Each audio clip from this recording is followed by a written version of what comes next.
Next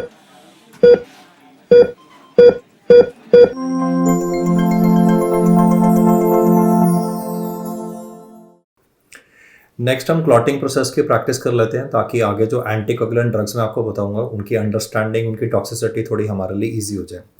देखिए, मान लीजिए आप मॉर्निंग में शेव कर रहे हैं और आपको कोई भी ब्लड वेसल में अगर इंजरी हो जाती है, तो ब्लड वेसल से इंजरी हो तो ब्लीडिंग होती है। लेकिन उस ब्लीडिंग को कंट्रोल करने के लिए सबसे पहले ब्लड वेसल क्या करेगी, वो कॉन्स्ट्रिक्ट कर जाएगी, सिकुड़ जाएगी, ताकि ब्लड का जो लॉस हो वो रिलेटिवली लेस हो। उसके बाद में यहाँ पर प्लेटलेट्स पहले आ जाएंगे और एक प्लेटलेट प्लग बनाना शुरू कर देते हैं। तो सबसे पहले कभी भी चोट लगती है तो वेजो कॉन्स्ट्रिक्शन के बाद में प्लेटलेट प्लग की फॉर्मेशन होती है। इस प्लेटलेट प्लग के फॉर्मेशन के लिए थ्रोम्बोक्सिन A2 की ज़रूरत होती है, P2Y2 Y12 रिसेप्टर्स की ज़रूरत होती है। और एक बार ही वो इंटरलिंकिंग हो जाए तो प्लेटलेट प्लग जब एक्टिवेट हो जाता है तो उसका जो अगला स्टेप होता है उसमें क्लॉटिंग फैक्टर नंबर 5 और 7 रोल प्ले करते हैं। That is extrinsic step of clotting. आपको ये इस तरीके से याद रखना है कि इंजरी बाहर से हुई, एक्सटर्नल इंजरी है तो extrinsic step of clotting activate होता है और इसमें फैक्टर नंबर 5 और फैक्टर नंबर 7 जो हैं ये रोल प्ले करते हैं। इनफैक्ट टोटल मिला के 13 क्लॉटिंग फैक्टर्स होते हैं। The total of 13 clotting factors in our body, जिनका अलग अलग नाम होता है। जो इनमें से सबसे फेमस है वो फैक्टर 8 है, क्योंकि फैक्टर 8 की अगर कभी कमी हो जाती है तो बीमारी का नाम हेमोफीलिया ए होता है। Just for the sake of completion, अगर फैक्टर 8 की कमी है तो उसको हम हेमोफीलिया ए बोलते हैं, और अगर किसी पेशेंट में फैक्टर 9 की कमी है तो उसमें हेमोफीलिया बी बोलेंगे। और ये बच्चे जो होते हैं मोस्टली बॉयज़ होते हैं, क्योंकि हेमोफीलिया ए और हेमोफीलिया बी का जो पैटर्न ऑफ इनहेरिटेंस होता है वो एक्स लिंक्ड रिसेसिव होता है, और इन बॉयज़ को ब्लीडिंग की टेंडेंसी रिलेटिवली ज़्यादा होती है। मैंने बोला टोटल 13 क्लॉटिंग फैक्टर्स होते हैं, 8 और अगर 9 की कमी हो तो हेमोफीलिया ए और बी हो जाता है, अगर 11 की कमी हो जाए तो हेमोफीलिया सी भी होता है। बट मैंने हेमोफीलिया सी नहीं लिखा क्योंकि ज़्यादा कॉमन नहीं है। लेकिन ये दो ऐसे डिसऑर्डर्स हैं जिनमें ब्लीडिंग होती है, और वैसे ही जब हम एंटी क्लॉटिंग ड्रग्स की बात करेंगे तो उनमें भी सेम इशू आ सकता है कि अगर एंटी क्लॉटिंग ड्रग्स ज़्यादा दे दिए जाएँ तो वो क्लॉटिंग फैक्टर्स को क्योंकि इनएक्टिवेट करेंगे, बाइंड कर लेंगे, तो ब्लीडिंग के चांसेस इंक्रीज हो जाते हैं। तो जब भी बाहर से चोट लगती है, एक्सटर्नल स्टेप है, तो एक्सटर्नल इंजरी, ई से एक्सटर्नल इंजरी, ई से एक्सट्रिंसिक स्टेप पहले एक्टिवेट होता है। एक्सट्रिंसिक स्टेप के बाद में फिर intrinsic step of clotting activate होता है, जैसे कि इसमें फैक्टर 9 होगा, फैक्टर 8 होगा, फैक्टर 10 होगा। और एक बार इंट्रिंसिक स्टेप एक्टिवेट होता है तो उसके बाद में नेक्स्ट जो ब्लड में फिब्रिनोजन होता है, वो फिब्रिनोजन पहले कन्वर्ट होता है इनटू फाइब्रिन सॉल्युबल, और फाइब्रिन सॉल्युबल जो होता है फिर वो फैक्टर 13 की वजह से, जिसको क्लॉट स्टेबलाइजिंग फैक्टर बोला जाता है, वो फाइब्रिन इनसॉल्युबल में कन्वर्ट हो जाता है। और फाइब्रिन इनसॉल्युबल वो मैश बनाता है जिसमें आरबीसीज, प्लेटलेट्स वगैरह ट्रैप हो जाते हैं और क्लॉट बन जाता है। तो मैंने बेसिक स्टेप्स बताए क्लॉटिंग के कि पहले प्लेटलेट प्लग होता है, फिर एक्सट्रिंसिक, फिर इंट्रिंसिक, फिर फिब्रिनोजन से फिब्रिन सॉल्युबल, और फैक्टर 13 की वजह से जिसको क्लॉट स्टेबलाइजिंग फैक्टर बोला जाता है वो फाइब्रिन सॉल्युबल से फाइब्रिन इनसॉल्युबल बनता है। अब ये जो एक्सट्रिंसिक स्टेप है ये, या प्लेटलेट प्लग है, ये 3 स्टेप हो गए, मतलब platelet plug, extrinsic step, intrinsic step, ये ठीक से काम कर रहे हैं या नहीं कर रहे हैं उनको जानने के लिए हमारे पास कुछ टेस्ट हैं। तो पहला जो टेस्ट मैं आपके सामने लिख रहा हूँ उसका नाम होता है ब्लीडिंग टाइम। ब्लीडिंग टाइम आपको क्या बताता है, तो वो ये बताता है कि क्या प्लेटलेट्स अपनी जो जिम्मेदारी उनको दी गई है प्लेटलेट प्लग बनाने की, वो प्लेटलेट अपना जो एक्टिविटी है वो ठीक से कर रही है या नहीं कर रही है। सो प्लेटलेट फंक्शन का इवैल्यूएशन के लिए जो टेस्ट है उसका नाम ब्लीडिंग टाइम होता है। ब्लीडिंग टाइम की नॉर्मल ड्यूरेशन कितनी होती है, तो 2 से 9 मिनट होती है। अगर किसी मरीज़ में प्लेटलेट्स की कमी हो जाए, चाहे वो पेशेंट जिसको डेंगू हेमरेजिक फीवर है उसकी बात करूं, या एस्पिरिन की वजह से प्लेटलेट अगर ठीक से काम ना करे, क्योंकि प्लेटलेट्स जो होते हैं वो चिपकने के लिए उन्हें थ्रोम्बोक्सिन A2 एक केमिकल चाहिए होता है जो एक दूसरे को इन्वाइट कर रहे होते हैं। अगर एस्पिरिन दिया जाए तो थ्रोम्बोक्सिन A2 नहीं बनता, तो प्लेटलेट्स एक दूसरे को बुला नहीं पाते, तो अकेले अकेले तो लड़ाई नहीं लड़ पाएंगे, क्लॉट नहीं बना पाएंगे, थ्रोम्बस नहीं बना पाएंगे। तो एस्पिरिन वाले पेशेंट्स में भी ब्लीडिंग टाइम इंक्रीज होता है। वैसे ही जो एक्सट्रिंसिक स्टेप है, उस एक्सट्रिंसिक स्टेप को टेस्ट करने के लिए कि क्या फैक्टर 5 और 7 अपनी जिम्मेदारी पूरी निभा पा रहे हैं या नहीं निभा पा रहे हैं, जो टेस्ट होता है उसको बोलते हैं प्रोथ्रोम्बिन टाइम। ये बेसिकली एक्सट्रिंसिक स्टेप मतलब 5 और 7 की एक्टिविटी को चेक करता है। और अगर एक्सट्रिंसिक स्टेप की एक्टिविटी ठीक से नहीं होगी, जैसे फैक्टर 5 का लेवल कम हो गया, फैक्टर 7 का लेवल कम हो गया, तो प्रोथ्रोम्बिन टाइम बढ़ जाएगा। और खासकर जो वारफेरिन दवाई होती है वो मेनली जैसे फैक्टर 7 के लेवल को अफेक्ट कर रही होगी, तो वारफेरिन क्योंकि एक्सट्रिंसिक स्टेप पे असर करती है, तो उन पेशेंट्स में हम प्रोथ्रोम्बिन टाइम करते हैं। प्रोथ्रोम्बिन टाइम जो होता है वो नॉर्मल 11 से 16 सेकंड होता है, फिलहाल के लिए 15 याद कर लीजिए। प्लस मैंने आपको सिखाया कि एक्सट्रिंसिक स्टेप को कंट्रोल करने के लिए, काबू करने के लिए हमारे पास में जो दवाई है वो हेपरिन है। वैसे ही जो इंट्रिंसिक स्टेप है, इंट्रिंसिक स्टेप की एक्टिविटी क्या ठीक से हो रही है या नहीं हो रही है, उस इंट्रिंसिक स्टेप की एक्टिविटी को इवैल्यूएट करने के लिए जो टेस्ट अवेलेबल होता है उसका नाम होता है एक्टिवेटेड पार्शियल थ्रोम्बोप्लास्टिन टाइम, जिसको हम एपीटीटी बोलते हैं। तो फुल फॉर्म लिख लेते हैं, एपीटीटी क्या होता है, एक्टिवेटेड पार्शियल थ्रोम्बोप्लास्टिन टाइम। और इस टेस्ट का फायदा क्या होता है, भाई इसको करते क्यों हैं, तो एक्टिवेटेड पार्शियल थ्रोम्बोप्लास्टिन टाइम करने का फायदा ये है कि इसकी वजह से जो इंट्रिंसिक एक्टिविटी ठीक से काम कर रही है या नहीं कर रही है वो हमें मालूम चल जाएगा। और इसकी जो नॉर्मल ड्यूरेशन होती है वो 30 से 45 सेकंड के बीच में होती है। अगर हम किसी को हेपरिन देते हैं तो हेपरिन जो होता है वो इंट्रिंसिक स्टेप के ऊपर असर करता है। तो जैसे मैं ग्रीन से यहाँ पे मेंशन कर रहा हूँ कि वारफेरिन कहाँ पे असर करता है, एक्सट्रिंसिक स्टेप पे। और क्लॉटिंग के प्रोसेस को अगर आप बीच में इसमें इंटरप्ट कर दोगे तो क्लॉट आगे बनेगा ही नहीं। वैसे ही हेपरिन कैसे असर करता है, वो इंट्रिंसिक स्टेप को इनहिबिट करता है। और एस्पिरिन कहाँ पे असर करता है, वो प्लेटेड प्लग की बनने की क्षमता को रोकता है। तो फिर से प्रैक्टिस करते हैं, एस्पिरिन क्योंकि प्लेटेड प्लग नहीं बनने देगा तो ब्लीडिंग टाइम बढ़ जाएगा। और उसके बाद में अगर वारफेरिन जो है वो एक्सट्रिंसिक स्टेप को इनहिबिट करेगा तो प्रोथ्रोम्बिन टाइम बढ़ जाएगा। और वैसे ही अगर देखा जाए जो इंट्रिंसिक स्टेप की बात है, इंट्रिंसिक स्टेप जो है वो हेपरिन से कंट्रोल हो जाता है, हेपरिन उसको इनहिबिट करता है। तो हम एक्टिवेटेड पार्शियल थ्रोम्बोप्लास्टिन टाइम को यूज कर सकते हैं। तो मैंने इस स्लाइड पे बेसिकली बेसिक फिजियोलॉजी आपको समझाई है कि पहले तो क्लॉटिंग की साइकिल के आपको स्टेप्स मालूम होने चाहिए, फिर उसको कंट्रोल करने के लिए क्या क्या दवाइयाँ। देखिए हर स्टेप के लिए दवाई है, एस्पिरिन प्लेटेड प्लग के लिए, वारफेरिन एक्सट्रिंसिक स्टेप के लिए, इंट्रिंसिक स्टेप के लिए हेपरिन। और ये स्टेप ठीक से काम कर रहा है या नहीं उसके लिए टेस्ट भी है। एस्पिरिन कभी भी देंगे तो ब्लीडिंग टाइम बढ़ेगा, अगर वारफेरिन देंगे तो प्रोथ्रोम्बिन टाइम बढ़ेगा, और जब हेपरिन देंगे तो एक्टिवेटेड पार्शियल थ्रोम्बोप्लास्टिन टाइम बढ़ेगा। वो सबका रीजन ऐसे नहीं कि आपको सिर्फ रटने के लिए बोल रहा हूँ। मैंने बोला कि भाई मैं कोई निमोनिक बोल देता जो निमोनिक लास्ट तक तो याद भी नहीं रहेगा, इतने सारे निमोनिक हो जाते हैं। मैंने लॉजिकली बताया भाई एक्सट्रिंसिक स्टेप की एक्टिविटी जो होती है वो ठीक से काम कर रहा है या नहीं कर रहा प्रोथ्रोम्बिन टाइम से। और वारफेरिन क्योंकि इसको असर करता है तो इसलिए वारफेरिन की इवैल्यूएशन के लिए प्रोथ्रोम्बिन टाइम को इवैल्यूएट या यूज किया जाता है। आपने क्वेश्चन किए होंगे वारफेरिन टॉक्सिसिटी के लिए बेस्ट टेस्ट क्या है, आंसर है प्रोथ्रोम्बिन टाइम। हेपरिन की टॉक्सिसिटी के लिए बेस्ट टेस्ट क्या है, एक्टिवेटेड पार्शियल थ्रोम्बोप्लास्टिन टाइम। और इस बैकग्राउंड इंफॉर्मेशन को आगे हम और इवैल्यूएट करेंगे जब मैं आगे यहाँ पर एंटीकोएगुलेंट्स की बात करूंगा। तो पहले हम प्रैक्टिस कर लेते हैं कि भाई एंटीकोएगुलेंट्स को कहाँ कहाँ पे बताया गया है, what are the uses of using anticoagulants.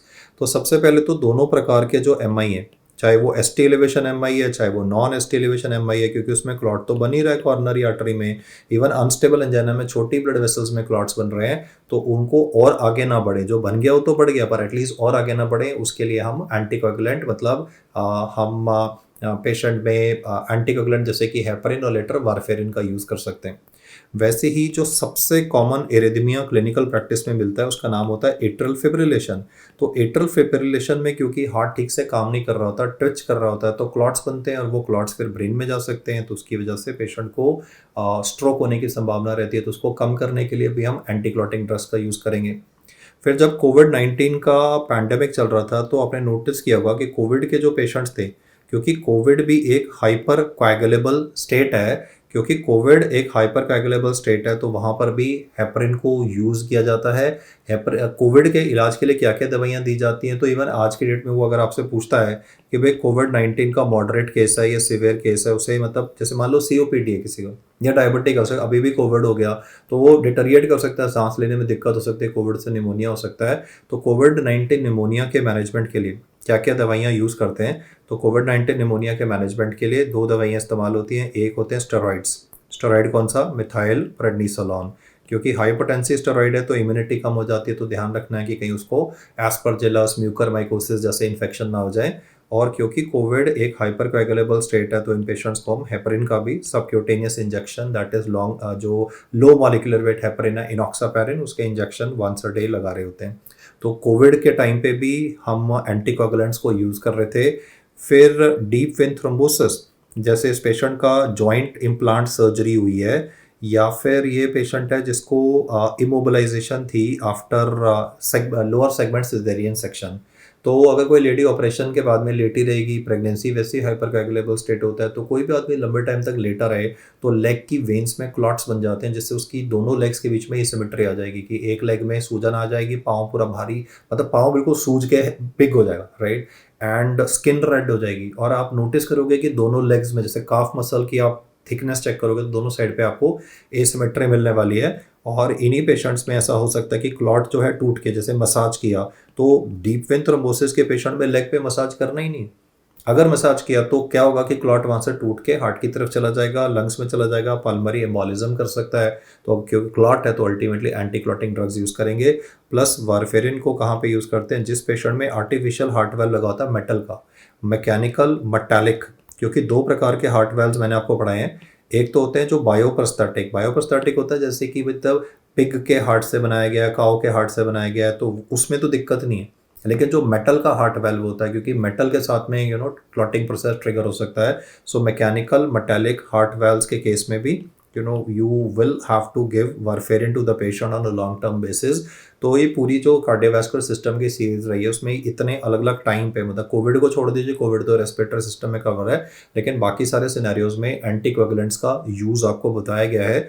और एक बार एंटीकोगुलेंट्स का यूज़ आपको ध्यान है तो फिर नेक्स्ट है कि भी कौन कौन सी दवाइयों की बात करते हैं। तो एक तो होता है प्लेन हेपरिन। तो प्लेन हेपरिन को वो कैसे लिखेगा? वो लिखेगा UFH क्या होता है? Unfractionated heparin. और इसके साथ में बस इशू इतना ही है कि आप आईवी देना है तो मल्टीपल टाइम्स अ डे देना पड़ेगा।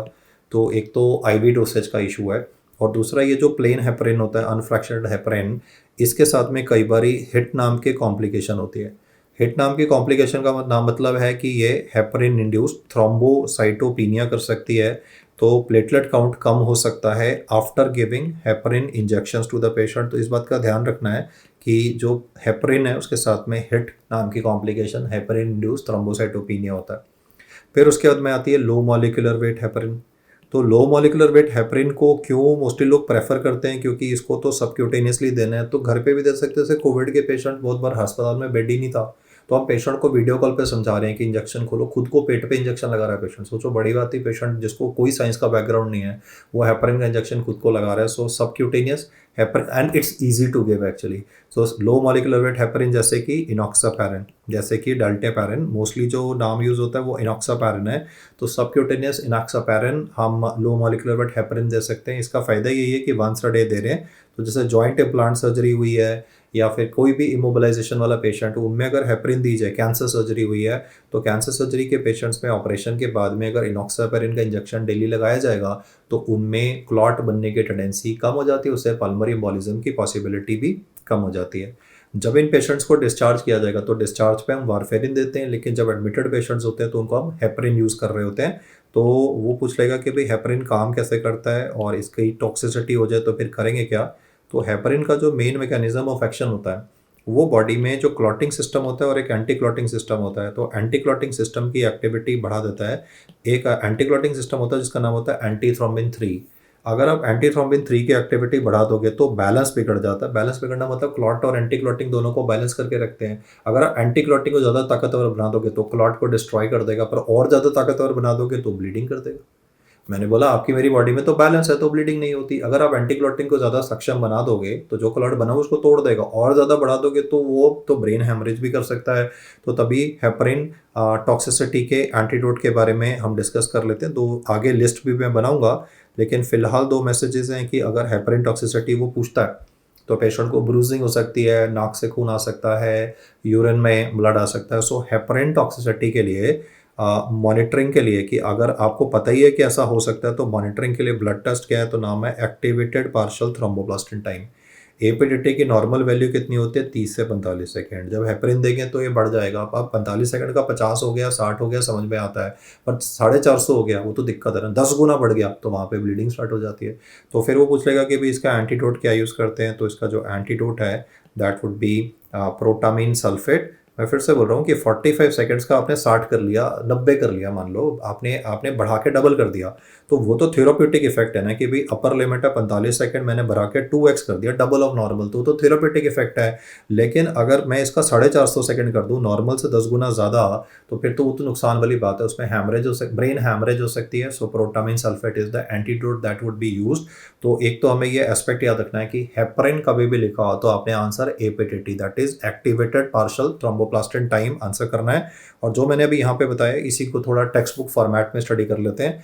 मतलब वो आपसे पूछेगा कि what are the nursing actions और nursing interventions with respect to warfarin, या सिंपली ऐसे बोलेगा nursing interventions with respect to the usage of oral anti clotting drugs, या ये तो पेरेंटल वाला है, क्योंकि जो मैं नेक्स्ट बोल रहा हूँ तो एक जनरल स्टेटमेंट है कि कभी भी एंटी क्लॉटिंग ड्रग्स अगर पेशेंट को दिए जा रहे हैं तो उन पेशेंट्स में कोएगुलोग्राम कराना जरूरी है, उसकी रिपोर्ट मॉनिटर करना जरूरी है। कोएगुलोग्राम में क्या क्या होता है? ब्लीडिंग टाइम होता है, प्रोथ्रोम्बिन टाइम होता है और एक्टिवेटेड पार्शियल थ्रोम्बोप्लास्टिन टाइम होता है। हम प्रैक्टिस कर रहे हैं, ब्लीडिंग टाइम क्या टेस्ट करता है? प्लेटलेट्स ठीक से काम कर रहे हैं या नहीं कर रहे हैं। प्रोथ्रोम्बिन टाइम क्या टेस्ट करता है? Extrinsic system of clotting. Activated partial thromboplastin time क्या टेस्ट करता है? Intrinsic system of clotting. Normal bleeding time होता है 2 से 9 मिनट, प्लेटलेट्स काम हो जाए तो 9 मिनट से बढ़ जाएगा। प्रोथ्रोम्बिन टाइम होता है 11 से 16 सेकेंड, आप एवरेज लगा लो 15 का। और अगर आप किसी को वारफेरिन दे रहे हो तो ये नॉर्मल से डबल ट्रिपल हो सकता है। एक्टिवेटेड पार्शियल थ्रोम्बोप्लास्टिन टाइम 30 से 45 सेकेंड होता है। अगर आप किसी को हेपरिन लगा रहे हो तो वैल्यू और ज़्यादा इंक्रीज हो जाएगी। तो कोएगुलोग्राम की रिपोर्ट की इवैल्यूएशन, कोएगुलोग्राम की रिपोर्ट की डेटा एंट्री करना आपकी रिस्पॉन्सिबिलिटी एज अ नर्सिंग अफसर। और उसमें अगर वैल्यू डबल आ रही है तो कोई टेंशन की बात नहीं, वो अप टू 3 टाइम्स आ रही है, कोई दिक्कत की बात नहीं है, क्योंकि फिजिशियन ने जानबूझ के ऐसी डबलिंग करवाई है ताकि बॉडी में क्लॉट ना बने। क्योंकि इन सारी बीमारियों में हम चाहते हैं कि भाई जो क्लॉट बने हुए हैं वो और ज़्यादा आगे इंक्रीज ना करें। लेकिन आपने ऐसी रिपोर्ट देखी जिसमें 5 गुना है, 10 गुना है, तो आपने फ्लैग करना है, आपने इन्फॉर्म करना है कि जी ये वैल्यू बढ़ी हुई है। तो कोएगुलोग्राम के साथ में हम ब्लड काउंट्स भी कराएंगे और प्लेटलेट काउंट भी कराएंगे। वो प्लेटलेट काउंट कराने का रीज़न मैं बोल देता हूँ कि हेपरिन के साथ में कई बार हेपरिन इंड्यूस थ्रोम्बोसाइटोपिनिया हो सकता है, इसलिए करने का फ़ायदा है। और कंप्लीट ब्लड काउंट में हेमाटोक्रिट भी है, क्योंकि अगर हेमाटोक्रिट फॉल कर रहा है इसका मतलब पेशेंट को इंटरनल ब्लीडिंग हो रही है। हेमाटोक्रिट जो होता है नॉर्मल वैल्यू, आप बताओ नॉर्मल हेमाटोक्रिट कितना होता है? नॉर्मल हेमाटोक्रिट जो होता है वो हमारी बॉडी में हीमोग्लोबिन की 3 गुना होता है। जैसे अगर आपका हीमोग्लोबिन 15 है तो आपका हेमाटोक्रिट 45% होगा। तो नॉर्मली हम लोगों का प्राइक 40 से 55% के आसपास में हेमाटोक्रिट रहता है। पर अगर किसी को इंटरनल ब्लीडिंग हो जाए वारफेरिन की वजह से, हेपरिन की वजह से, तो हीमोग्लोबिन भी कम हो जाएगा ब्लीडिंग की वजह से। हीमोग्लोबिन कम होगा तो हेमाटोक्रिट की जो वैल्यू है वो भी रिलेटिवली लेस होना शुरू हो जाएगी। तो अगर कभी भी हम देख रहे हैं कि कोई पेशेंट को एंटी क्लॉटिंग ड्रग हेपरिन चल रहा है और उसमें प्लेटलेट काउंट कम हो रहा है, उसमें हेमाटोक्रिट का ड्रॉप हो रहा है, so that is always a cause of concern. अगर मैं हेपरिन के परस्पेक्टिव से बात करूँ तो जहाँ पे मैंने एरोज लगाए हैं ये सारे के सारे हेपरिन से रिलेटेड एस्पेक्ट्स हैं कि हेपरिन अगर ज़्यादा दे दिया जाए, अगर हेपरिन से टॉक्सिसिटी होगी तो activated partial thromboplastin time disproportionately, मतलब नॉर्मल से 5 गुना 10 गुना तक बढ़ सकता है। हेपरिन इंड्यूस थ्रोम्बोसाइटोपिनिया होगा तो प्लेटलेट काउंट गिर जाएगा। और अगर पेशेंट में ब्लीडिंग होगी इंटरनल तो फिर हेमाटोक्रिट की जो वैल्यू है वो भी धीरे धीरे कम होनी शुरू हो जाएगी। जब भी किसी पेशेंट को ब्लीडिंग होती है तो उसके वाइटल्स में चेंजेस आ जाते हैं। तो जब आप एज अ नर्सिंग अफसर वाइटल मॉनिटरिंग करेंगे तो किसी भी पेशेंट में अगर ब्लीडिंग इंटरनली हो रही है तो फिर ऐसे केस में बीपी कम हो जाएगा और heart rate compensatory sympathomimetic stimulation से बढ़ना शुरू हो जाएगा। प्लस आप ऑब्जर्व करोगे जब भी आप पेशेंट को हेपरिन का इंजेक्शन लगाने जाते हो तो आपने नोटिस करना है कि भाई क्या शरीर पे ब्रूजिंग तो नहीं आ रही, थाइस पे, बैक ऑफ द थाइस पे या कमर पे, बाजू पे। अगर उसकी ब्रूजिंग आ रही है तो दैट मीन्स कि हमारा डोज हो सकता है कि ज़्यादा हम दे रहे हो जिसकी वजह से हेपेटाइटिस का बढ़ गया हो। और ब्रूजिंग से भी ज़्यादा जो डेंजरस है, जो दिक्कत वाली बात है वो है to evaluate the mental status of the patient. क्योंकि देखिए ब्रेन हैमरेज होगा तो ब्रेन में प्रेशर बढ़ जाएगा, रेज एसीपी हो जाएगा। रेज एसीपी होगा तो पेशेंट ऑल्टर्ड सेंसोरियम में चला जाएगा। फिर वो आपको क्या हो तो अपने घर वालों को भी नहीं पहचानेगा। तो अगर ये इंजेक्शन चल रहे हैं और घर वाले बोल रहे हैं तो सोते ही जा रहे हैं, ये तो जाग ही नहीं रहे हैं, है ना। नॉर्मली क्या होता है कि भाई पेशेंट बीच बीच में चाहे कितना भी बीमार हो बीच में तो यार अपनी आंखें खोल के आसपास देखता है ना, भाई मैं कहाँ पर हूँ, पूछता है आपसे जब भी आप पेशेंट की बेड साइड पे जाते हो कि भाई मुझे को अब छुट्टी मिलेगी, निकालो मुझे यहाँ आईसीयू से बाहर, यहाँ तो मैं पागल हो रहा हूँ। तो आई मीन अगर पेशेंट बात कर रहा है तो ठीक है, लेकिन अगर वो सोता ही जा रहा है तो that is a cause of concern. तो मैंने बोला मेंटल स्टेटस। उसके अलावा यूरो बैग में हम नज़र डालेंगे, क्योंकि यूरो बैग में जो यूरिन का कलर है क्योंकि अगर उसको हेमाचूरिया होता है तो यूरिन का जो कलर है वो चेंज हो जाएगा। वो हीमोग्लोबिन वैसे भी रेड नहीं होता, वो ब्राउन से ब्लैक होता है। तो अगर आप नोटिस कर रहे हो कि यूरो बैग में ब्राउनिश ये ब्लैक यूरिन आ रहा है, that is a cause of concern because that means की ब्लीडिंग प्रेजेंट है। और वैसे ही पेशेंट के पिलो पे, जैसे पेशेंट सो रहा था और पिलो पे खून का धब्बा या खून का बड़ा सा निशान है, तो मतलब उसको रात को सोते सोते नाक से खून आया, दैट इज इपिस्टैक्सिस। तो बेसिकली आपका role as a medical as a nursing officer is to check for evidence of possible bleeding which can occur due to the aspects that I've discussed here. अगर वो आप नोटिस कर रहे हो कि mental उसका स्टेटस मतलब पेशेंट ड्राउजी है, तो फिर आप उसकी जीसीएस मॉनिटरिंग करोगे। जीसीएस मॉनिटरिंग मतलब eye opening, verbal response, motor activity हम चेक करते हैं। और आप लोग मेरे को बताओ बिना नोट्स देखे कि कोमा की डेफिनेशन क्या होती है, जीसीएस कितने से कम हो। आप जानते हैं कि ग्लासगो कोमा स्केल में मिनिमम स्कोर 3 होता है, मैक्सिमम स्कोर 15 होता है। आप क्या ये स्कोर की वैल्यू कितने से कम हो कि कोमा बोलते हैं। मिनिमम स्कोर 3 है, जैसे E1, V1 और M1, तो 1 + 1 + 1 3 हो गया। अगर आप 4 + 5 + 6 4 + 5 9 हो गया, 9 6 15, तो मैक्सिमम स्कोर। ये तो सवाल हो गया कि भाई what is the minimum possible in Glasgow coma scale, what is the maximum possible in Glasgow coma scale. लेकिन अगर ग्लासगो कोमा स्केल की जो वैल्यू है वो 8 से कम आती है तो उसको हम कोमाटोज बोलते हैं। कोमाटोज और अनकॉन्शियसनेस में फ़र्क क्या है कि जो कोमाटोज पेशेंट है वो भी अनकॉन्शियस है, और जो मतलब मैंने बोला एक आदमी बेहोश हो गया, अल्कोहल पी के बेहोश हो गया, तो वो भी अनकॉन्शियस है। तो डिफरेंस क्या है कि देखो, हम चाहे कितनी भी गहरी नींद में सो रहे हो, हम अपनी थूक को सटक सकते हैं, अपने सलाइवा को स्वालो कर सकते हैं। लेकिन जो कोमाटोज पेशेंट है उसमें क्या होगा कि वो अनकॉन्शियस तो है ही, लेकिन वो अपने थूक को, अपने सलाइवा को स्वालो नहीं कर पाएगा। तो जब भी कभी इम्पेयर्ड एयरवे डिफेंसेस हो, क्योंकि अगर कोई अपने सलाइवा को स्वालो ना कर पाए तो वो सलाइवा लंग्स में जा सकता है ट्रेकिया के थ्रू, और उसको एस्पिरेशन का रिस्क रहता है। तो जीसीएस >8 के पेशेंट में क्योंकि इम्पेयर्ड एयरवे डिफेंसेस होते हैं, जिसकी वजह से उसको एस्पिरेशन का रिस्क इंक्रीज हो जाता है, इस वजह से हम उनको इंट्यूबेट कर देते हैं। आपको बेसिक कंसेप्ट याद रखना है कि एक अनकॉन्शियस पेशेंट में और कोमाटोस पेशेंट में डिफरेंस क्या है। दोनों ही आंखें बंद हैं, दोनों ही गहरी नींद में, ऐसा लग रहा है सो रहे हैं, आप जगा रहे हो, जाग भी नहीं रहे दोनों। तो अगर वो पेशेंट में गैग रिफ्लेक्स प्रेजेंट है या कफ रिफ्लेक्स प्रेजेंट है, मतलब वो अपना सलाइवा जो है वो स्वालो कर सकता है, तो कोई दिक्कत नहीं है। लेकिन अगर वो स्वालो नहीं कर सकता तो दैट मीन्स कि वो पेशेंट कोमा में जा रहा है। So coma is unconsciousness plus impaired airway defences. Coma is unresponsive patient with with impaired airway defences. Impaired airway defences कैसे चेक करते हैं, तो भाई आप गले में स्पैचुला डालो। भाई आप मॉर्निंग में ब्रश कर रहे हो, ब्रश गले में लगता तो ऐसा लगता है ना जैसे उल्टी सी आ रही है, खांसी हो जाती है। तो इस पेशेंट में आपने वुडन स्पैचुला पीछे गले तक पहुंचाया और कफ रिफ्लेक्स है ही नहीं।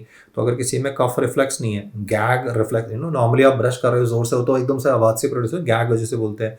तो इस पेशेंट में कफ रिफ्लेक्स नहीं है, गैग रिफ्लेक्स नहीं है, जिसके लिए सिंपली वुडन स्पैचुला लेके अगर हम पोस्टीरियर फेरेंजियल वॉल को टच करते हैं, तो नॉर्मली पोस्टीरियर फेरेंजियल वॉल को टच करने पे cough reflex, gag reflex initiate होता है, पर यहाँ पर हमेशा एब्सेंट होगा अगर पेशेंट में सीएनएस ब्लीडिंग हो रही है। तो पॉइंट नंबर 4 जो है वो स्पेसिफिकली तब आपने कंसिडर करना है when there is possibility of CNS bleeding which can be seen with overdosage of anti clotting drugs.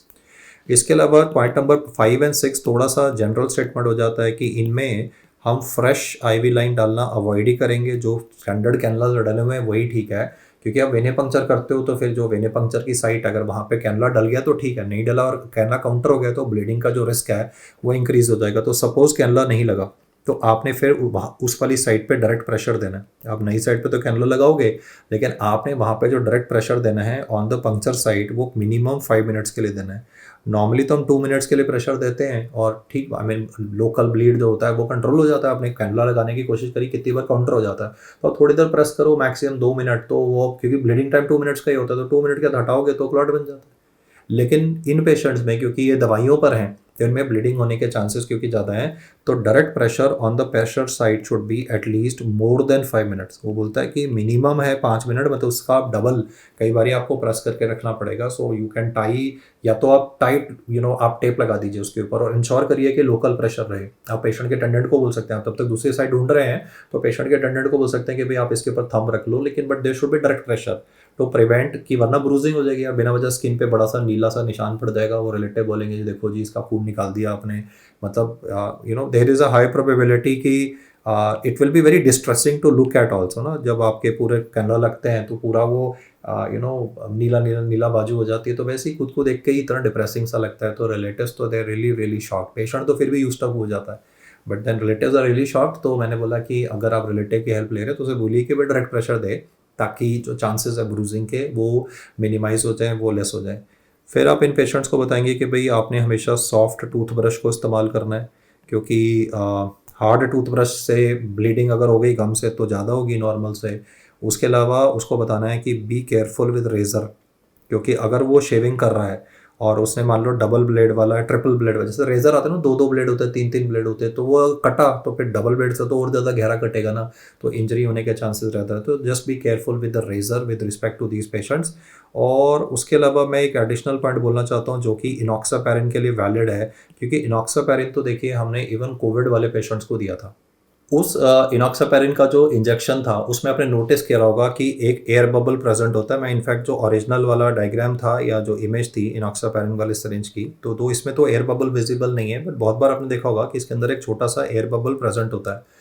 तो एयर बबल को निकालना नहीं है, क्योंकि नॉर्मली हमारी टीचिंग यही होती है कि भाई whenever you are giving injection या आप फ्लूइड्स दे रहे हैं किसी पेशेंट को, तो आपने एयर को एक्सपेल करना होता है। लेकिन इनॉक्सापैरिन में जो एयर बबल है, जो इनॉक्सापैरिन का जो सिंगल यूज सरिंज है, डिस्पोजेबल सरिंज है, उसमें जो एयर बबल होता है वो दवाई की डिलीवरी में सबक्यूटेनियसली मदद करता है। इसलिए जब भी आप इनॉक्सापैरिन का सिंगल यूज डिस्पोजेबल डिलीवरी वाला सरिंज लगाएंगे तो आपने एंश्योर करना है that air bubble is not to be expelled, because अगर ये एयर बबल को निकाला जाता है तो फिर दवाई की जो डिलीवरी सबक्यूटेनियस है वो होगी नहीं, वो एक्चुअली पुश आउट ही नहीं होगी। नॉर्मली ये है कि आपने जैसे ही करा ना, वो आप स्किन में एंटर करोगे तो एयर बबल फैसिलिटेट करता है और वो ड्रग की डिपोजिशन रिलेटिवली ईजी हो जाती है। फिर जो यहाँ पे नीडल होती है उसको एज पतला एज पॉसिबल रखा जाता है। आप लोगों ने बीसीजी का इंजेक्शन लगाया होगा, तो बीसीजी का इंजेक्शन में 26 गॉज की नीडल होती है जो बहुत ही पतली होती है। जो बीसीजी के इंजेक्शन तो इंट्राडर्मल लगाते हैं लेफ्ट अपर आर्म पे, तो बीसीजी के इंजेक्शन की नीडल बहुत पतली होती है। वैसे ही इनॉक्सापैरिन की नीडल को भी हम पतला रख रहे हैं ताकि लोकल ब्लीडिंग के जो चांसेस हैं वो सबसे कम हो जाएं। तो यहाँ पे 25 से 20 Hg की नीडल आती है। उसके अलावा लेंथ जो होती है नीडल की वो तकरीबन 16 मिलीमीटर 16 mm के आसपास रहती है। तो उतनी लेंथ बहुत है आपको सबक्यूटेनियस टिश्यू में जाने के लिए, क्योंकि सबक्यूटेनियस में तो वैसे भी जो आप इंजेक्शन लगाएंगे वो एंगल पे लगाएंगे अबाउट 30 to 45 डिग्रीज का। और जब भी इंजेक्शन लगाया जाएगा तो उसके बाद में नॉर्मली क्या होता है, कभी भी किसी को इंजेक्शन लगाओ ना तो लोग क्या करते हैं उस पर, आपने जैसे कोविड की वैक्सीन लगाई होगी तो लोग ऐसे रबिंग शुरू कर देते थे। तो कोविड वैक्सीन में रबिंग में दिक्कत नहीं है, लेकिन हेपरिन का टीका लगने के बाद में there is no rubbing which is to be done, क्योंकि लोकल रबिंग होगी तो ब्लीडिंग होने के चांसेस जो होते हैं वो रिलेटिवली इंक्रीज हो जाता है। तो इस पॉइंट को तो मैं रेड में मेंशन कर रहा हूँ कि जब भी हेपरिन का टीका लगेगा तो उसके बाद में no rubbing is to be done, because haematoma का डेवलपमेंट का जो रिस्क है वो हमेशा यहाँ पर रहता है। सो इनॉक्सापैरिन के लिए मैंने दो प्रिकॉशंस बोले, एक तो कि इंजेक्शन लगने के बाद में उसको लोकल साइड की रबिंग नहीं करनी है, दूसरा मैंने समझाया कि जो एयर बबल है उसको एक्सपेल नहीं करना है।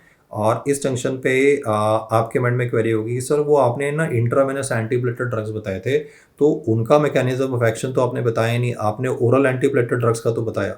तो मैंने जानबूझ के वो इंट्रावेनस एंटीप्लेटलेट ड्रग्स का जो मैकेनिज्म ऑफ एक्शन था वो अभी तक डिले इसलिए किया बिकॉज मैं पहले फोकस करना चाहता था कि भाई एस्पिरिन और क्लोपिडोग्रेल और टिकाग्रेलर कैसे काम करते हैं।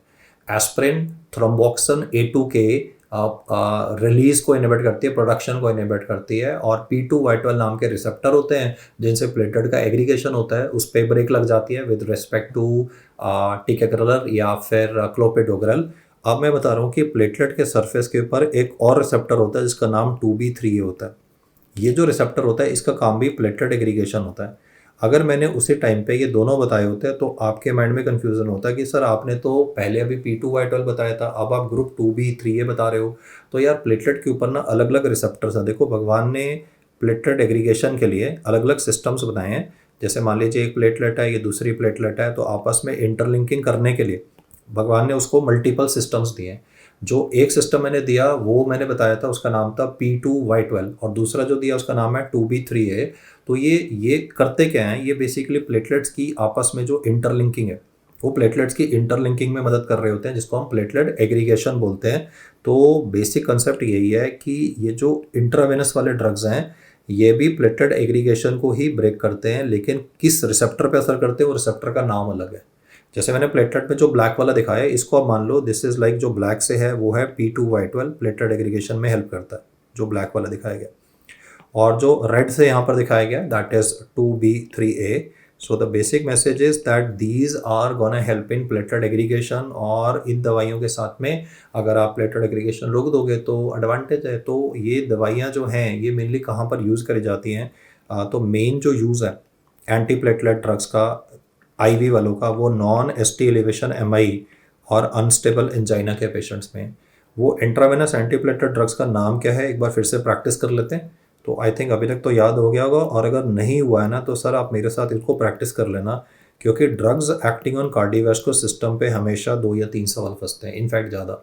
एप्टीफिबटाइड, टिरोफेबैन, और फिर जो दवाई थी वो टिकाग्रलर की छोटी बहन मान लीजिए, दैट वाज कैनग्रलर, पर है बड़ी तेज़, मतलब बड़ी सिस्टर से ज़्यादा अग्रेसिव है कि इंट्रावेनसली असर करती है और एक सेपरेट रिसेप्टर को ब्लॉक करती है। तो इंट्रावेनस एंटीप्लेटलेट ड्रग्स के इंडिकेशंस हैं नॉन एस्टिलेशन एमआई और अनस्टेबल एंजाइना। ये दवाइयाँ एस्टिलेशन एमआई में देने की जरूरत ही नहीं है, क्योंकि एस्टिलेशन एमआई में तो हम थ्रोम्बोलाइसिस करते हैं। मैंने ऑलरेडी आपको पढ़ाया हुआ है कि एस्टिलेशन एमआई के लिए 2 ही इलाज हैं, या तो हम कर देते हैं पीसीआई बैलून एंजियोप्लास्टी, लेकिन अगर मैं छोटे शहर में हूँ जहाँ कैथ लैब की सुविधा नहीं है तो फिर मैं एसटी एलिवेशन एमआई के इलाज के लिए क्या करूँगा, फिर मैं उसमें परक्यूटेनियस कॉर्नरी इंटरवेंशन ना करके उसमें थ्रोम्बोलाइसिस कर लूँगा, फिब्रिनोलाइसिस कर लूँगा, दैट इज स्ट्रेप्टोकाइनेस दे देंगे। गाइज आपको मालूम होना चाहिए कि जो एसटी एलिवेशन एमआई होता है ना उसमें फाइब्रिन रिच क्लॉट होता है। तो क्योंकि फाइब्रिन रिच क्लॉट है तो मैं फाइब्रिन को तोड़ने के लिए स्ट्रेप्टोकाइनेस एल्टाप्लेस जैसी दवाई यूज़ कर सकता हूँ। लेकिन जो नॉन एसटी एलिवेशन एमआई होता है इसमें मेनली प्लेटलेट रिच क्लॉट होता है। तो दोनों में बेसिक फंडामेंटल डिफरेंस ही यही है कि एक में प्लेटलेट रिच क्लॉट है, एक में फाइब्रिन रिच क्लॉट है, जिसके रहते the possibility of the person getting मतलब द रिकवरी प्रोसेस इस हमने रिकवरी प्रोसेस जो है, मतलब एसटी एलिवेशन एमआई का पैथोजेनेसिस अलग है और एसटी एलिवेशन एमआई का पैथोजेनेसिस अलग है। तो हमने जो दवाई का इस्तेमाल किया वो दोनों के लिए अलग अलग किया, क्योंकि दोनों में क्लॉट का नेचर अलग अलग है और डिफरेंस नेचर ऑफ क्लॉट के लिए अलग टाइप की अप्रोच का इस्तेमाल किया जाता है। तो at this stage I think क्योंकि काफ़ी सारे ड्रग डिस्कस हो गए हैं तो हम इस टाइम पर रेडी हैं इन ड्रग्स की टॉक्सिसिटी के एंटीडोट्स स्टडी करने के लिए, कि जब भी इन एंटी क्लॉटिंग ड्रग्स की टॉक्सिसिटी होगी तो क्या क्या स्पेसिफिक एंटीडोट्स हमने यूज़ करने होते हैं। तो सबसे पहली जो दवाई यहाँ पर आ रही है वो है स्ट्रेप्टोकाइनेस। मैं आपसे आंसर एक्सपेक्ट करूँगा बिना नोट्स देखे हुए, क्योंकि वारफेरिन और हेपरिन तो फिर भी आप बता दोगे, वारफेरिन भी आसान है, हेपरिन भी आसान है, तो ऐसा कोई दिक्कत नहीं है। लेकिन स्ट्रेप्टोकाइनेस टॉक्सिसिटी का antidote is what you guys should be knowing. उसके अलावा जो नई दवाइयाँ हैं और आगे यूज़ होंगी और आगे डिस्कस करी जाएंगी उनका नाम है जैसे कि अपिक्सावैन, या फिर दवाई है जैसे कि डेबिगैट्रन। तो ये newer oral anti clotting drugs हैं। जैसे पहले तो हमारे पास वारफेरिन नहीं होता था, लेकिन अभी वारफेरिन के सिवा हमारे पास अपिक्सावैन भी है, डेबिगैट्रन भी है। तो अगर वो एंटीडोट्स पूछता है तो you should be ready with that. Streptokinase का जो एंटीडोट होता है उसको ईका बोलते हैं। ईका की फुल फॉर्म क्या होगी? तो ईका की फुल फॉर्म हो जाएगी एप्सिलॉन अमाइनो कैप्रोइक एसिड। मैं सजेस्ट करूंगा कि अगर आप इस टाइम पर नोट्स को यूज़ कर रहे हैं तो आप नोट्स की जगह पे इसको नोट करो, क्योंकि लिखने की जब प्रैक्टिस कर लोगे ना तो थोड़ा सा ना याद रखने की क्षमता, मतलब बार बार नहीं पढ़ना पड़ता। हम क्या करते हैं, हम उसको सिर्फ देख रहे होते हैं कि भाई क्या शब्द है ना, तो वो याद नहीं होता। पर ईका याद करना है स्ट्रेप्टोकाइनेस के लिए। वारफेरिन तो मुझे ऐसा पता है कि आप नींद से जाग के भी मुझे बता दोगे कि विटामिन के देते हैं। हेपरिन के लिए भी मुझे पता है कि आप वैसे ही बता दोगे प्रोटामिन सल्फेट। तो वो आपसे एग्जाम में वारफेरिन और हेपरिन के बारे में नहीं पूछने वाला, एटलीस्ट नॉर्थ में तो नहीं पूछेगा, रूटीन एग्जाम में पूछ लेगा। तो फिर नॉर्थ में क्या पूछेगा, या तो स्ट्रेप्टोकाइनेस या बोलेगा अपिक्सावैन। तो अपिक्सावैन एक newer oral anti clotting agent है जिसके लिए जो यूज़ करते हैं उसका नाम होता है अंडिक्सानेट अल्फा, एडिक्सानेट अल्फा। और डेबिगैट्रन के लिए जो दवाई यूज़ हो रही होती है उसका नाम होता है आइडारोसिजुमैब। तो ये थोड़ी सी आपने प्रैक्टिस करनी है, क्योंकि एक मोनोक्लोनल एंटीबॉडी है, मतलब दारू वर्ड आ रहा है उसमें ना, तो people tend to feel a little related to dry data चल रहा है। तो idarucizumab that's used for dabigatran. D alphabet जोड़ लोगे ना, दारू वाला डी और डेबिगैट्रन वाला और अपिक्सावैन वाला एंडिक्सानेट अल्फा। तो ये कुछ एंटीडोट्स हैं जो कि specifically in anti clotting drugs के साथ में पूछे जा सकते हैं।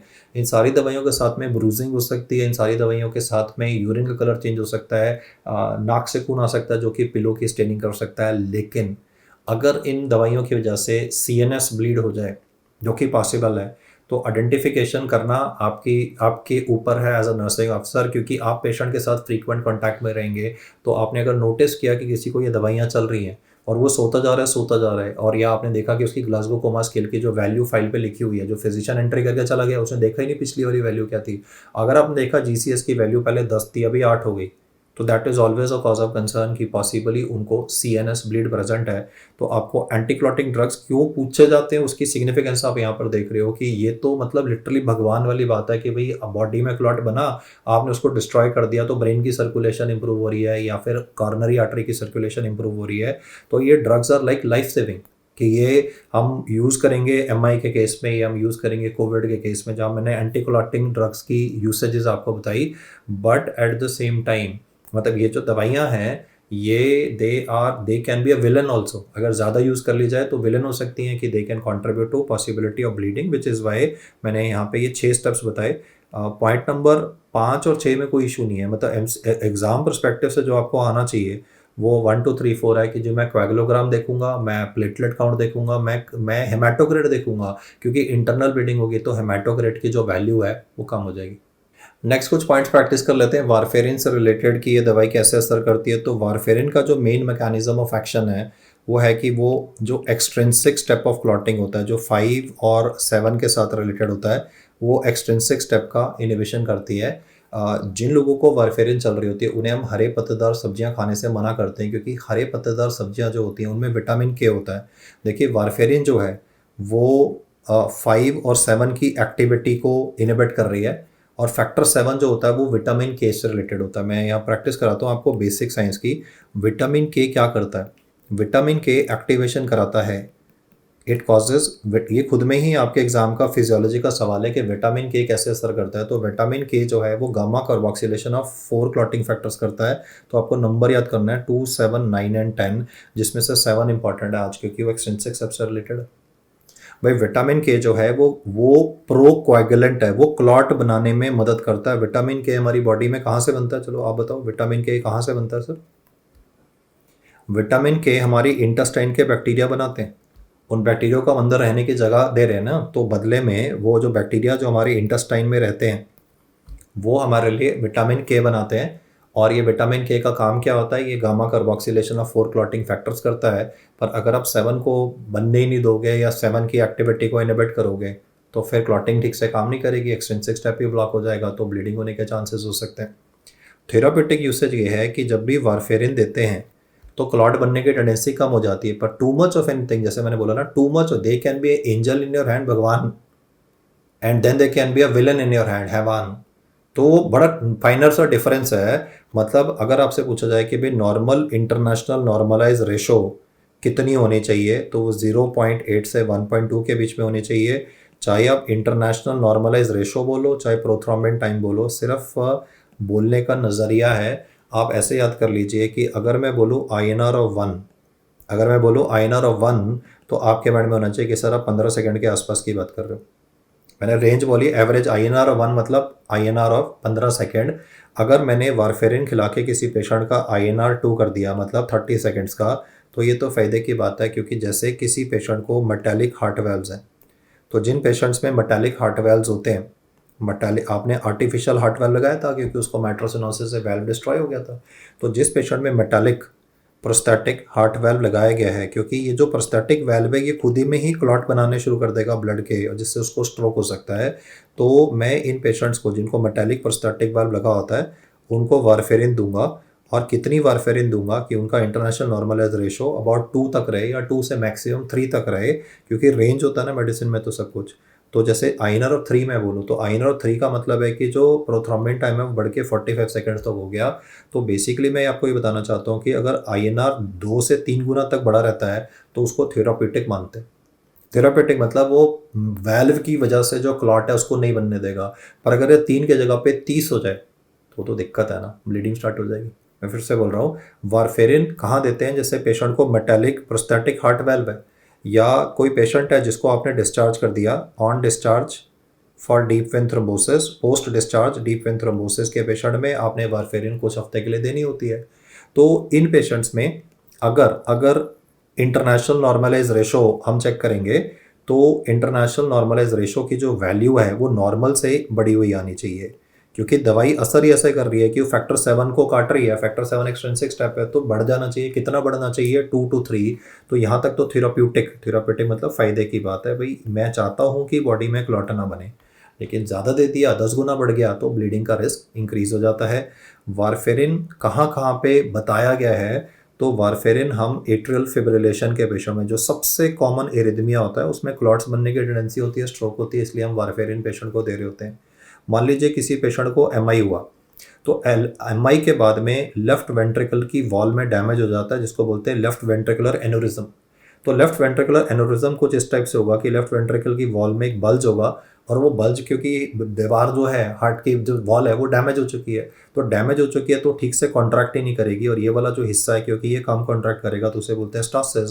स्टासिस से क्लॉट बन जाते हैं, और इनमें से अगर एक भी क्लॉट ब्रेन में गया तो पेशेंट को पैरालिसिस के मैनिफेस्टेशंस आ सकते हैं। तो इसको रोकने के लिए क्या करेंगे? हम पेशेंट को वारफेरिन पर डाल देंगे। तो एट्रियल फिब्रिलेशन और लेफ्ट वेंट्रिकुलर एन्यूरिज्म में, इसके अलावा डीप वेन थ्रोम्बोसिस के पेशेंट्स को डिस्चार्ज पे, इसके अलावा मेटालिक हार्ट वेल्स के लिए। तो दो ये पॉइंट थोड़ा सा रेपिटेटिव हो रहा है, बट देन आई थिंक आपको याद होगा कि वारफेरिन को टोटल 4 बार ही बताया गया हुआ है, और इसका जो एंटीडोट है, अगर वारफेरिन टॉक्सिसिटी होके ये 3 की जगह पे 5 गुना हो गई, 10 गुना हो गई, तो ऐसे केस में अगर वो बोलता है कि आप क्या दोगे, तो विटामिन के is the antidote. Warfarin toxicity if it goes 30 गुना, फिर तो हो सकता है कि आपको फ्रेश फ्रोजन प्लाज्मा भी देना पड़े। 30 गुना तो ब्लीडिंग इन द ब्रेन बहुत लीथल होगी, लेकिन अगर मान लो 5 गुना हो गया, 10 गुना हो गया, तो स्टॉप द नेक्स्ट डोज। भाई वारफेरिन टॉक्सिसिटी में सबसे पहले क्या करना है कि सपोज एक पेशेंट आया, उसकी आईएनआर जो है 10 गुना बढ़ी हुई है, तो सबसे पहले तो उसको बोलना है कि भाई तू अगली डोज नहीं खानी है, स्टॉप द नेक्स्ट डोज। क्योंकि बहुत बार क्या होता है कि केमिस्ट जो होते हैं डबल स्ट्रेंथ की वारफेरिन दे देते हैं, और डबल स्ट्रेंथ खाएगा तो आईएनआर तो वैसे ही बढ़ जाना है। तो उसको बोलना है कि अगली टैबलेट नहीं खानी है, पहले आप पत्ता लेकर आओ जो आप खा रहे हो, ताकि हमें पता चले कि भाई आप वही खा रहे हो जो प्रिस्क्राइब किया गया था या डिफरेंट है। और साथ में अगर वो स्ट्रेंथ तो वही है, लेकिन फिर भी अगर ऐसा हो गया तो कोई इशू नहीं है, विटामिन के हमारे पास है, तो हम विटामिन के का इंजेक्शन पेशेंट को लगा सकते हैं, उसको आईएम लगा सकते हैं, उसको इंट्रावेनस लगा सकते हैं। सो विटामिन के से हम वारफेरिन टॉक्सिसिटी को न्यूट्रलाइज कर सकते हैं। इनफैक्ट विटामिन के जो होता है ना, वो इवन पीडियाट्रिक्स में दिया जाता है। कहाँ पर? हेमरेजिक डिजीज़ और न्यूबॉर्न के लिए। तो मैं एक मिसलेनियस यूसेज और बोल रहा हूँ, जो कि वारफेरिन का पीडियाट्रिक्स में पढ़ा, जो बेसिकली विटामिन के का यूसेज आपको पढ़ाया जाता है। Vitamin K is the antidote for warfarin toxicity, और विटामिन के का जो थेराप्यूटिक यूसेज है, that is also for babies who would be having haemorrhagic disease of newborn. So आज हमने पढ़ा कि पीडियाट्रिक्स में हेमरेजिक डिजीज और न्यूबॉर्न के लिए यूज़ हो जाता है, और एडल्ट्स में वारफेरिन टॉक्सिसिटी के लिए हम विटामिन के का थेरापेटिक यूसेज करते हैं। उसने ये भी पूछा हुआ है कि कौन से वाला विटामिन के का, क्योंकि विटामिन के की ये वैरायटीज़ होती है ना, K1 K2 K3, तो आप बोलना कि विटामिन K1 जो होता है वो हेमरेजिक डिजीज ऑफ न्यूबॉर्न के लिए यूज़ करा जाता है।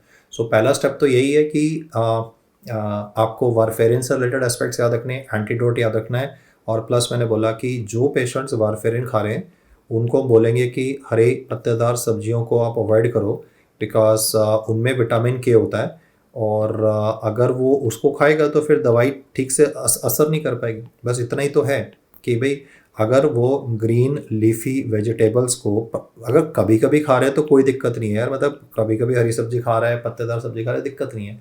पर जैसे अगर रेगुलर डेली इनटेक है, तो अगर वो रोज वारफेरिन भी लेगा और विटामिन के भी लेगा, तो दोनों एक दूसरे को काट रहे हैं, एफर्ट ही वेस्ट हो गया ना। भाई एक रोमैटिक हार्ट डिजीज का बच्चा है, आपने उसका हार्ट वेल्व चेंज किया, तो पहले तो इतना खर्चा किया, अब उसके बाद में उसको हम वारफेरिन भी खिला रहे हैं कि भाई तुझे स्ट्रोक ना हो जाए, और फिर वारफेरिन की काट विटामिन के जो है वो हरी सब्जी के फॉर्म में मदर दे रही है ना, कि वो कहती है जी बच्चे की आंखें कमजोर हो जाएंगी अदरवाइज। भाई मदर्स तो हमेशा concern about the health of the child, तो कहती है भाई मैंने तो बोला इसको, मैंने हरी पत्तेदार सब्जी की मतलब मैं हमारे घर में बनता ही है, तो अब उसको ये बोलेंगे मैडम अब दाल दे दो, और सब्जी दे दो, घिया दे दो, टिंडे दे दो, so many other vegetables available. भाई रोज थोड़ी ना उसको ग्रीन लीफी वेजिटेबल ही खिलानी है आपने, है ना, आपने रोज ही थोड़ी ना पालक खिलानी है। वो कह रही थी मैं तो कमज़ोर हो गया ऑपरेशन के बाद में, मैं रोज पालक पनीर बना रही हूँ उसके लिए, तो हम बोलेंगे मैडम अवॉइड करो उसको, क्योंकि अगर आप डेली दोगे है ना, डेली पालक खा रहा है वो, तो उससे जो दवाई हम दे रहे हैं साथ में, उसकी वो काट है, तो उससे तो दवाई का कोई असर ही नहीं होगा ना, and he can end up with a hemiplegia. So we want to avoid that possibilities. फिर उसके बाद में जो नेक्स्ट ड्रग अभी हमने पढ़ना है, वो एक्चुअली मैंने एमआई के साथ में भी डिस्कस किया हुआ है, एंजाइना के साथ में भी, बट मैं आपको रिवाइज कर देता हूँ। नाइट्रेट्स, नाइट्रेट्स के लिए आपने क्या याद रखना है कि पहले तो ये कैसे काम करते हैं, तो ये प्रीडोमिनेटली वेनो डायलेटर होते हैं। तो वेनो डायलेटर होने की वजह से ये हार्ट के ऊपर जो लोड होता है उसको कम कर देते हैं। ये वेन्स को भी डायलेट करते हैं और आर्टरीज को भी डायलेट करते हैं। तो प्रीडोमिनेंट एक्शन अगर दोनों एमसीक्यू में लिखा हो तो पहला आंसर होगा it is a predominant venodilator. Nitrates के साथ में इशू क्या होता है कि अगर रेगुलर इस्तेमाल किया जाए तो टॉलरेंस हो जाती है। टॉलरेंस को फार्माकोलॉजी में टैकीफाइलैक्सिस बोलते हैं। एक और दवाई जो टैकीफाइलैक्सिस दिखाती है और आपको एज अ नर्सिंग अफसर मालूम होना चाहिए, उसका नाम है साल्बुटामोल। साल्बुटामोल भी अगर रेगुलरली ना अस्थमा में ली जाए पफर के फॉर्म में, तो कुछ टाइम बाद असर कर, कुछ दिनों के बाद आप देखना असर बंद हो जाता है। तो साल्बुटामोल को हमेशा as a rescue drug use करना चाहिए, उसे डेली यूज़ नहीं करना चाहिए। अगर किसी को डेली अटैक्स हो रहे हैं तो उसे बोलेंगे भाई आप दिखाओ डॉक्टर को, हम ट्रीटमेंट चेंज करवा लो इसका। साल्बुटामोल इज लाइक कभी 2 हफ्ते में एक बार अटैक पड़ा तो भाई आप साल्बुटामोल ले लिया, है ना। हफ्ते में 2 बार अटैक पड़ा, आपने साल्बुटामोल ले लिया। आपको डेली अटैक हो रहा है, आप साल्बुटामोल ले रहे हो, एक हफ्ते बाद दवाई असर करना बंद कर देती है। तो साल्बुटामोल और नाइट्रेट दोनों के साथ टॉलरेंस होती है। अब वो बोलेगा कि इस टॉलरेंस को प्रिवेंट करने का तरीका क्या है, क्योंकि भाई नाइट्रेट्स तो देने हैं, क्योंकि अगर किसी को एंजाइना की चेस्ट पेन होती है तो मुझे उसको नाइट्रेट्स तो देने पड़ेंगे। तो टॉलरेंस को प्रिवेंट करने के लिए मुझे कम से कम नहीं तो 10 से 12 घंटे का पर डे का, 10 to 12 आवर्स पर डे का ड्रग फ्री पीरियड चाहिए। ड्रग फ्री पीरियड से मेरा मतलब यही है कि 24 घंटे में से 12 घंटे तो दवाई शरीर में रहेगी। जैसे सुबह उठते ही उसने खा ली, तो सुबह उठते ही खा ली तो वो बॉडी में तो रहेगी, लेकिन मैं चाहता हूँ कि रात को डोज ना खाए वो, क्योंकि रात को अगर उसने 8 बजे भी डोज खा ली तो फिर मान लो एक सुबह 8 बजे का, एक रात को 8 बजे का ही, तो जो रात को 8 बजे वाली डोज खाई वो रात को जब असर करेगी तो फिर धीरे धीरे तो 24 आवर्स के लिए दवाई ब्लड में प्रेजेंट है, तो टॉलरेंस तो ऑटोमेटिकली आनी आनी है। तो हमने 12 घंटे के लिए ड्रग फ्री पीरियड चाहिए। और ड्रग फ्री पीरियड कैसे इंश्योर होगा कि वहाँ पे जैसे एक डोज तो उसने सुबह सुबह उठते ही ले ली थी, तो जो सेकेंड वाली डोज है वो हम उसको बोलेंगे तू शाम को ले ले। और नॉर्मली क्या होता है कि जैसे हम दवाइयाँ जब भी पेशेंट को देते हैं तो जैसे कन्वीनियंस के लिए ना बोलते हैं सुबह एक शाम, एक सुबह ब्रेकफास्ट के साथ ले लेना, एक डिनर पे ले लेना। तो यहाँ पे आप उसको बोल रहे हो कि अभी तो शाम को 5 बजे दवाई खा लेना, और वो भी 5 बजे आपने यार 3 बजे वाला टाइम इस वजह से बोला बिकॉज ऑफ द फैक्ट कि भाई पेशेंट को याद रहेगा 5 बजे बड़ा अनयूजुअल है ना। भाई नॉर्मली बोलते हैं सुबह खा लेना 8 बजे और एक रात को 8 बजे खा लेना, अब 5 बजे शाम को दवाई खाना अलग से बोल रहे हैं, तो उसको बोलते हैं एक्सेंट्रिक डोजेजिंग। सो एक्सेंट्रिक डोजेजिंग किसके लिए करते हैं? टॉलरेंस के प्रिवेंशन के लिए। और कौन सी दवाई में करते हैं? तो नाइट्रेट्स में करते हैं। उसमें फ़ायदा है कि मान लो आपने शाम को 5 बजे दे दी दवाई, तो वो 5 बजे से अगले 5-6 घंटे असर करेगी। तो एटलीस्ट लेट मी से वो रात को 11-12 बजे तक असर कर रही है, पर 12 बजे से अगले दिन सुबह 8 बजे या सुबह 10 बजे तक वो कुछ टाइम के लिए तो दवाई ने असर नहीं किया ना। मेरा पॉइंट है कि नाइट्रेट्स के देखो खुद ही ड्यूरेशन ऑफ एक्शन होता है, लेट से 6 घंटे के लिए असर कर रही है। तो अगर मैं उसको और थोड़ा जल्दी दे दूँ, दोपहर को 3 बजे मैंने दे दिया तो वो रात को 9 बजे तक असर करके ख़त्म। उसके बाद रात को 9 बजे से सुबह 8 बजे तक 11 घंटे हो गए ना। मैंने बोला 10 घंटे का तो मिनिमम ड्रग फ्री इंटरवल चाहिए मेरे को। तो एक्सेंट्रिक डोजेजिंग मतलब हम जो टाइम बताते हैं उसको, वो यूजुअली ऑड नंबर होता है, जैसे कि 3 बजे 5 बजे वाला या 4 o'clock में। ऐसा नहीं है कि 3 या 5 ही बोलना है, वो बस मैं इस पर्सपेक्टिव से बोल रहा हूँ कि हम नॉर्मली जो दवाई लिखते हैं वो बोलते हैं सुबह ब्रेकफास्ट के बाद, एक डिनर में, रात के बाद में, या फिर ऐसे होता है सुबह दोपहर शाम, है ना। इसमें क्या है कि दवा खानी 2 बार है, लेकिन एक बार सुबह 8 बजे खा ली, फिर आपने 4 बजे का लिख दिया, 5 बजे का लिख दिया, तो उसको हम एक्सेंट्रिक डोजेजिंग बोलते हैं। तो कंसेप्ट सिर्फ इतना ही है। एक्सेंट्रिक डोजेजिंग क्यों करते हैं?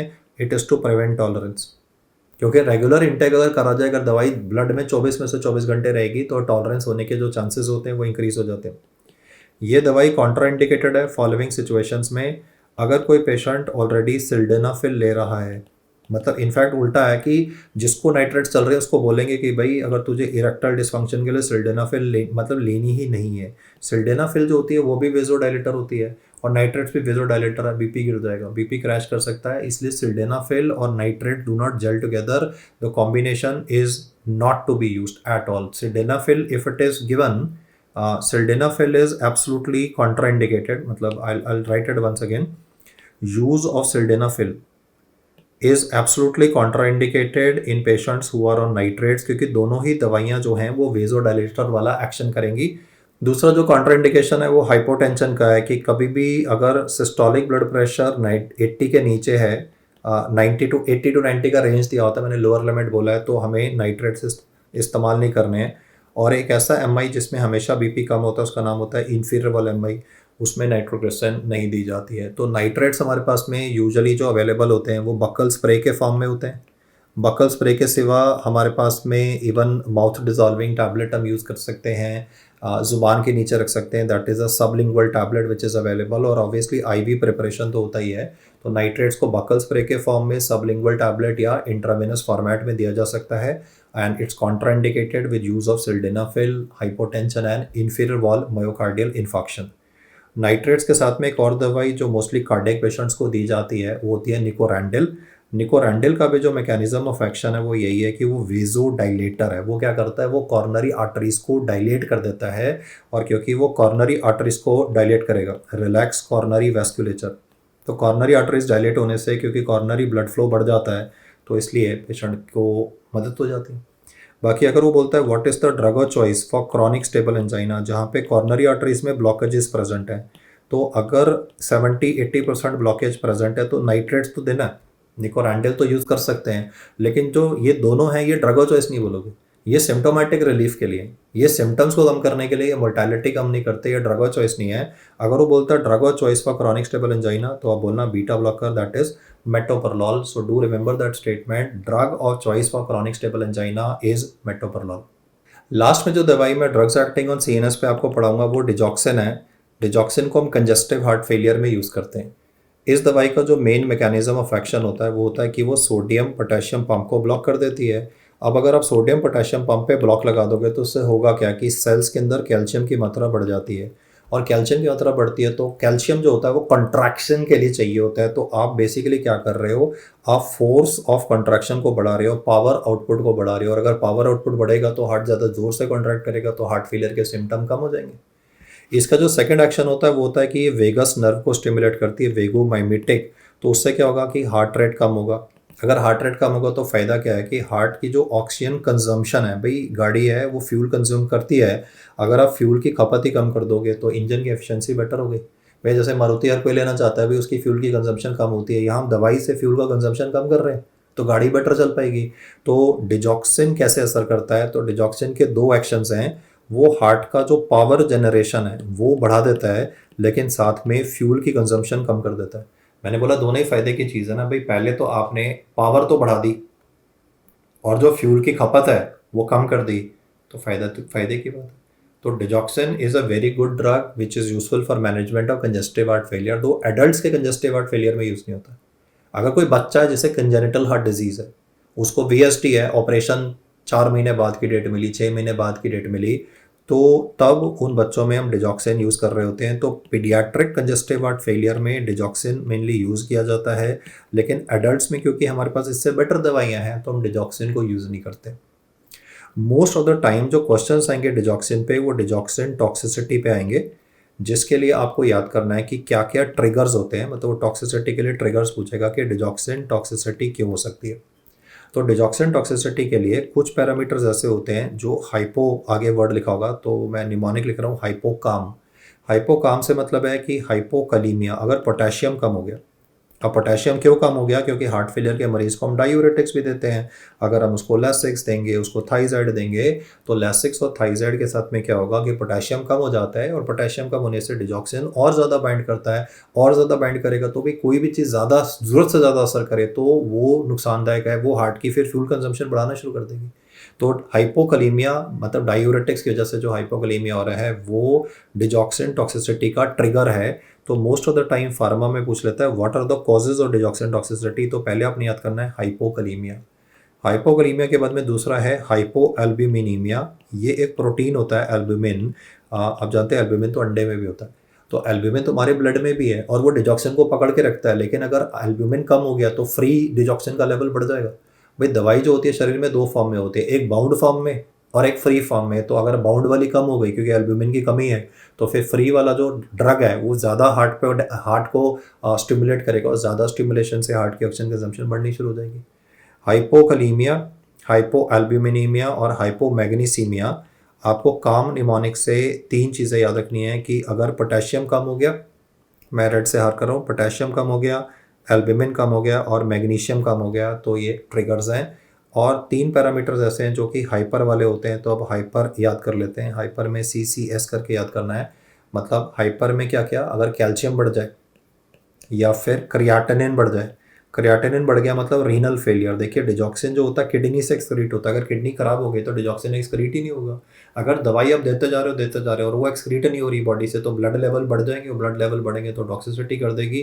तो CCS से याद करना है, कैल्शियम का बढ़ा हुआ, क्रियाटिनिन का बढ़ा हुआ और सोडियम अगर बढ़ जाए तो ये ट्रिगर्स हैं डिजॉक्सिन टॉक्सिसिटी के। टोटल मिला के मैंने 6 बताए हैं। 6 में से 3 हाइपो वाले हैं, 3 हाइपर वाले हैं, जो कि यूजुअली एग्जाम में पूछे जाते हैं, इसलिए इसको ज़रूर प्रैक्टिस करना।